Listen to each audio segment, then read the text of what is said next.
बाढ़ प्रभावितों की मदद के लिए शिवराज सरकार अब तक कुल 109 करोड़ 89 लाख रुपए की धनराशि वितरित कर चुकी है।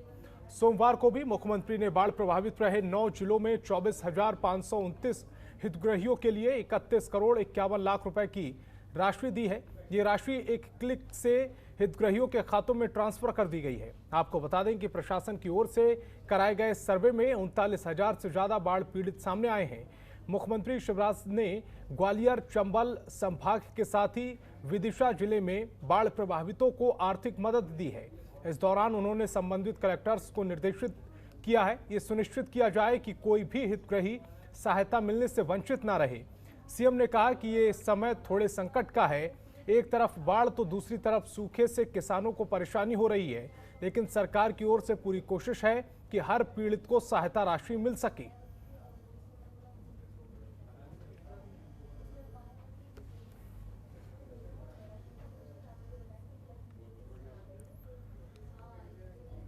तो मध्य प्रदेश में एक तरफ बाढ़ का कहर है तो दूसरी तरफ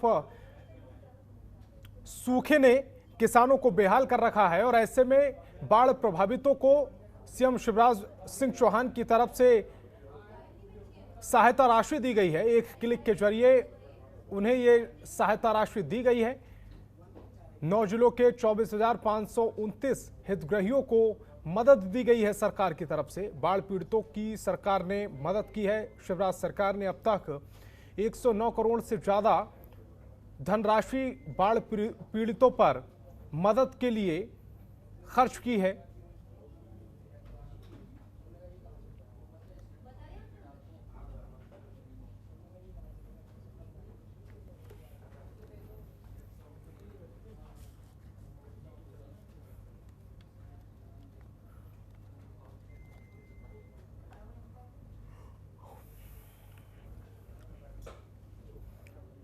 तो शिवराज सरकार ने अब तक 110 करोड़ की मदद की गई है। 9 जिलों में 24,529 हितग्राहियों की मदद की गई है। बाढ़ पीड़ितों की सरकार लगातार मदद कर रही है, चयनित किया जा रहा है। और नीरज श्रीवास्तव ब्यूरो चीफ हमारे साथ जुड़ रहे हैं लाइव। नीरज जी, जिस तरह से शिवराज सरकार लगातार मदद कर रही है, बाढ़ प्रभावित लोगों की उन्हें चिन्हित किया जा रहा है, उनकी मदद की जा रही है, इस पूरे फैसले को आप किस तरह से देख रहे हैं? 110 करोड़ से ज्यादा की धनराशि अब तक खर्च की जा चुकी है बाढ़ प्रभावितों पर।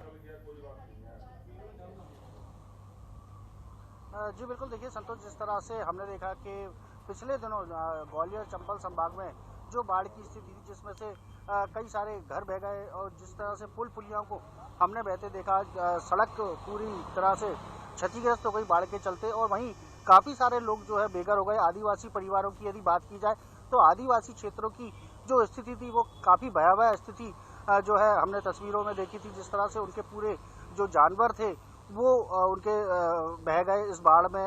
साथ में उनको जो टपरे बने हुए थे, जो कच्चे मकान थे, उनसे उनको खासा नुकसान हुआ। इसके बाद हालांकि बाढ़ के तत्काल बाद ही जो सरकार ने एक्शन लिया, उसके तहत जल्द से जल्द रेस्क्यू ऑपरेशन किए गए। हेलीकॉप्टरों, लगभग 5 हेलीकॉप्टरों ने जो है रेस्क्यू ऑपरेशन का जिम्मा संभाला। जो प्रभारी मंत्री थे वो खुद बाढ़ प्रभावित एरियो में पहुंचे और मदद की। जिस तरह से खाने की मदद सरकार के द्वारा लोगों की गई। अब उसके बाद सबसे बड़ा सवाल यहाँ पर उठ रहा था, जिस तरह से जो लोगों का नुकसान हुआ है उसकी भरपाई का सवाल ज़्यादा तेजी से उठ रहा था।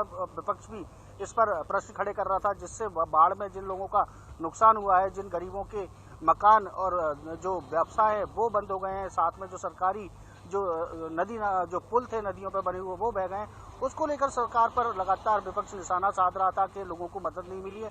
तो कहीं ना कहीं सीएम शिवराज सिंह चौहान ने अब संवेदनशीलता दिखाई है और जल्द से जल्द उन्होंने इसके निर्देश भी दिए थे कि बाढ़ से हुए जो नुकसान है उसकी भरपाई के लिए जल्द से जल्द सर्वे करवाया जाए, और सर्वे करवाने के बाद जल्द से चाहे पंचायत की बात की जाए, चाहे नगर पालिका परिषद की बात की जाए, चाहे नगर पालिका परिषद की बात की जाए, चाहे नगर निगम परिषद की बात की जाए, तो वहां पर लगातार सर्वे का काम जारी था। अब जिस तरह से सर्वे की जो रिपोर्ट आई है उसके अनुसार अब मुख्यमंत्री शिवराज सिंह चौहान उन लोगों को धनराशि बांटने जा रहे हैं, जिस तरह से जिसके मकान क्षतिग्रस्त हुआ है और उन्होंने जो कलेक्टर को शिकायत की है, तो उसके आधार पर उनको मुआवजा दिया जाएगा। जिस तरह से जिनकी जो भेड़ बकरियां जो जानवर हैं वो बाढ़ में बह गए, उनको उसके हिसाब से जिस तरह से एक बकरी को 4,000 रुपये इस तरह से जो दरें निर्धारित की हैं उस हिसाब से मुआवजा दिया जाएगा। जिन लोगों की खेती फसलें बर्बाद हो गई हैं तो उनको फसलों का मुआवजा दिया जाएगा। तो लगभग 1,000 करोड़ का यहाँ जो बजट है वो मुख्यमंत्री शिवराज सिंह चौहान अब देने वाले हैं। तो कहीं ना कहीं इससे एक राहत मिलने की उम्मीद जरूर दिखाई देती है। जी सर, बिल्कुल, जब राहत सरकार की तरफ से दी जाती है तो जो पीड़ित होते हैं उनको राहत जरूर मिलती है। लेकिन नीरज जी, आपसे ये समझना चाह रहे हैं, जो बाढ़ देखा जा रहा है कि मध्य प्रदेश में लगातार अपना कहर बरपा रही है, जो बाढ़ प्रभावित है उन्हें चिन्हित कैसे कर रही है सरकार? उसके पीछे क्या पॉलिसी है? किस तरह की रणनीति के साथ उन्हें चिन्हित किया जा रहा है? देखिए, जिस तरह से शहरी क्षेत्र की यदि बात की जाए तो शिवपुरी जिले में काफ़ी बाढ़ ने तबाही मचाई। शिवपुरी जिला में सभी नदी नाले उफान पर आ गए थे। कई लोगों की छत जो है, मकान की छत गिर गई, किसी का पूरा मकान ही बाढ़ की चपेट में आ गया। तो कई दुकानदारों की जो दुकानों के अंदर सामान रखा था उसमें पानी भर गया। और वहीं यदि किसानों की बात की जाए तो किस किसान के खेत में कौन सी फसल खड़ी हुई थी और फसल की कीमत वर्तमान समय में क्या होनी चाहिए, इस तरह से इसका सारा जो है आंकड़ा निकाला जा रहा है, इस तरह से इसका संकलन किया जा रहा है। और उसके बाद जो पीड़ित परिवार है उनको राशि वितरित की जा रही है। जिस तरह से खबरें मिली थी बाढ़ में, हालांकि मौतों का आंकड़ा काफी कम था, लेकिन के कारण कहीं ना कहीं एक दो मौतें जरूर सामने आई थी। तो उनको मौतों के हिसाब से मुआवजा दिया जाएगा। तो सारा जो मुआवजा है वो उसकी जो है पूरी रूपरेखा बनाई गई और उसका पूरी तरह से अधिकारी कर्मचारियों के द्वारा सर्वे किया गया और अब उनको मुआवजा देने की कवायद जो है शुरू कर दी। जी नीरज जी, आप हमारे साथ बने रहिए, आगे भी आपसे अपडेट लेंगे। राजगढ़ जिले में बीजेपी प्रदेश पदाधिकारियों की कल बैठक होने जा रही। बीजेपी प्रदेश महामंत्री भगवान दास सबनानी ने बताया है कि जिसको लेकर आज प्रदेश बीजेपी कार्यालय में प्रदेश अध्यक्ष बीडी शर्मा की मौजूदगी में बैठक की तैयारियों को लेकर पदाधिकारियों से चर्चा हुई है। सबनानी का कहना है कि बीजेपी संगठन विस्तार की दृष्टि से बैठक करती है, इसीलिए मोर्चा प्रकोष्ठ की बैठक राजगढ़ में कल होगी। इस बैठक में प्रदेश प्रभारी मुरलीधर राव, प्रदेश अध्यक्ष बीडी शर्मा, मुख्यमंत्री शिवराज सिंह चौहान सहित पदाधिकारी और मोर्चे के अध्यक्ष शामिल होंगे। बैठक का मुख्य उद्देश्य बीजेपी के आगामी कार्यक्रमों की रणनीति बनाना है। साथ ही 17 सितंबर को प्रधानमंत्री नरेंद्र मोदी के जन्मदिन के उपलक्ष्य में जो कार्यक्रम है उस पर चर्चा होगी। भारतीय जनता पार्टी अपने संगठन के विस्तार की दृष्टि से पदाधिकारियों के साथ, मोर्चों के साथ लगातार बैठती रही है। केंद्र के आए हुए कार्यक्रम, प्रदेश के द्वारा बनाए हुए कार्यक्रम, इन पर भी हम सब लोग बैठ कर के बात करते हैं। इस दृष्टि से मध्य प्रदेश के सभी प्रदेश के पदाधिकारी और मोर्चा अध्यक्षों की एक दिवसीय बैठक कल 8 सितंबर को राजगढ़ में आयोजित की गई है, जिसमें प्रदेश के प्रभारी माननीय मुरलीधर राव जी, प्रदेश अध्यक्ष माननीय विष्णुदत्त शर्मा जी, आदरणीय सुहास जी, आदरणीय हितानंद जी सहित सारे पदाधिकारी उपस्थित रहने वाले। माननीय मुख्यमंत्री जी भी इस कार्यक्रम में उपस्थित होंगे, इन बैठक में उपस्थित होंगे, जो सवेरे 10 बजे से आरंभ होकर के सायंकाल 6 बजे तक चलने वाली। जनता पार्टी और Neeraj Shrivastava, state head MP, हमारे साथ लगातार बने हुए हैं। नीरज जी, एक महत्वपूर्ण बैठक और मुख्यमंत्री इस बैठक में शामिल होंगे, उसकी अध्यक्षता भी करेंगे। बीडी शर्मा जो कि बीजेपी के प्रदेश अध्यक्ष हैं वो भी इस बैठक में शामिल होंगे। और कहा यह जा रहा है कि प्रधानमंत्री नरेंद्र मोदी का जन्मदिन आ रहा है और उसके अलावा जो उपचुनाव मध्य प्रदेश में होने हैं उन सबको लेकर रणनीति बनाई जाएगी, मंथन किया जाएगा, चिंतन किया जाएगा।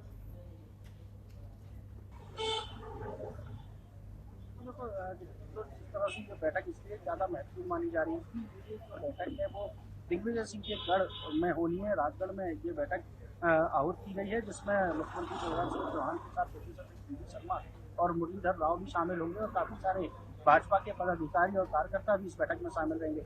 हालांकि इस बैठक के संबंध में जो महामंत्री है उनका साफ तौर से कहना है कि संगठन विस्तार के लिए लगातार बैठकें करती है और जिस तरह से लोगों को पार्टी से कैसे जोड़ा जाए, पार्टी की विचारधारा में कैसे उनको समाहित किया जाए, इसके लिए निरंतर प्रयास करती रहती है। तो कहीं ना कहीं इस बैठक को जो ये बैठक है उसको लेकर भी है। साथ में अब जो 17 तारीख को जिस तरह से 17 सितंबर को जिस तरह से प्रधानमंत्री नरेंद्र मोदी का जो जन्मदिन है उसको लेकर भी रणनीति बनाई जाएगी। अक्सर देखा गया कि प्रधानमंत्री जब से नरेंद्र मोदी बने हैं तो कल 17 से जो है 7 अक्टूबर तक उनका जन्मदिन मनाया जाता है। लगभग 10 दिन बीजेपी के जो कार्यकर्ता है प्रधानमंत्री जन्मदिन पर अलग अलग कार्यक्रम करते हैं, कहीं फल वितरण का कार्यक्रम किया जाता है, तो कहीं पर एक रणनीति बनाई जाती है कि प्रधानमंत्री नरेंद्र मोदी की जो महत्वाकांक्षी योजना है उनको लोगों तक कैसे पहुंचाया जाए। जिस तरह से प्रधानमंत्री ने जो काम किए हैं सरकार के लिए, लोगों के लिए,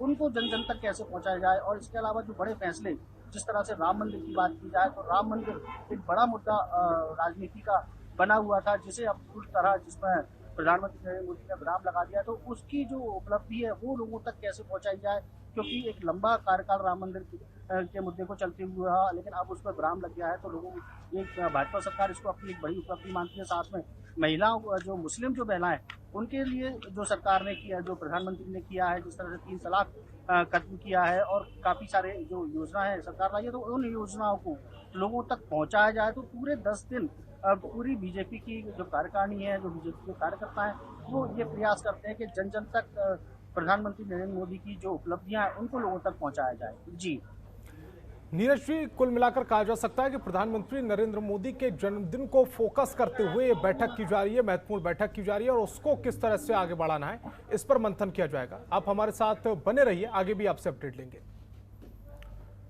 अब प्रदेश में बढ़ते आपराधिक मामलों को लेकर गृह मंत्री नरोत्तम मिश्रा का बयान सामने आया है। नरोत्तम मिश्रा ने कहा है कि आपराधिक घटनाओं को चयनित कर लिया गया है और जल्द ही इन अपराधियों को पकड़ लिया जाएगा। वहीं नरोत्तम मिश्रा ने जावेद अख्तर के बयान पर कहा है कि मुनव्वर राणा की परछाई पड़ गई है, जिस वजह से जावेद अख्तर इस तरह की बात कर रहे हैं। इसके साथ कहा गया है कि कांग्रेस के बारे में सब जानते हैं। जब कांग्रेस की सरकार थी तो कांग्रेस ने कितना काम किया। कांग्रेस केवल हर मुद्दे पर राजनीति करती है, इसके अलावा कांग्रेस ने कोई काम नहीं किया है।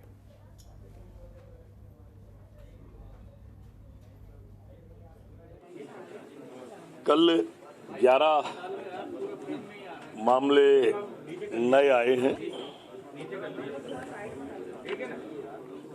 और इन 11 में 5 जबलपुर से हैं। 2-3 दिन से जबलपुर में 3, 4, 5 इस तरह के मामले आ रहे हैं। पूरे प्रदेश में 11 हैं,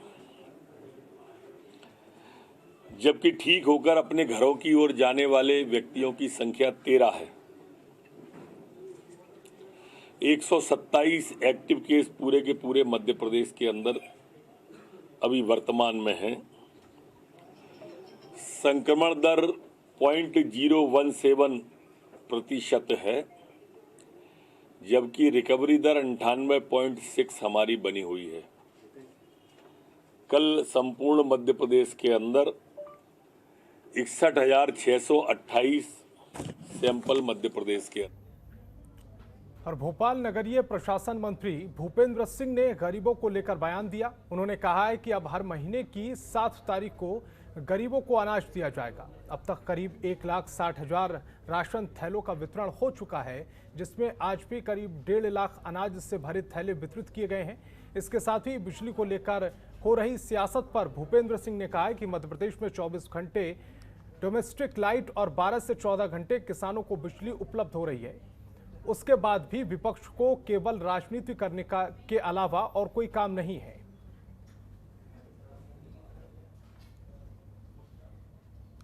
पूरे मध्य प्रदेश में प्रधानमंत्री गरीब कल्याण योजना के अंतर्गत ये अन्न उत्सव का कार्यक्रम आज पूरे प्रदेश में हो रहा है। माननीय मुख्यमंत्री जी ने ये निश्चित किया है कि प्रत्येक माह की 7 तारीख को पूरे प्रदेश में इसी तरह से कार्यक्रम होंगे और लोगों को प्रधानमंत्री गरीब कल्याण अन्न योजना के अंतर्गत, मुख्यमंत्री अन्नपूर्णा योजना के अंतर्गत गरीबों को खाद्यान्न उपलब्ध कराया जाएगा। साथ ही हम लोगों ने, सरकार ने थैलों की व्यवस्था भी की है, थैला भी साथ में दे रहे हैं। खबरों के निष्पक्ष विश्लेषण के लिए सब्सक्राइब करें Janatantra TV and press the bell icon. Never miss any update.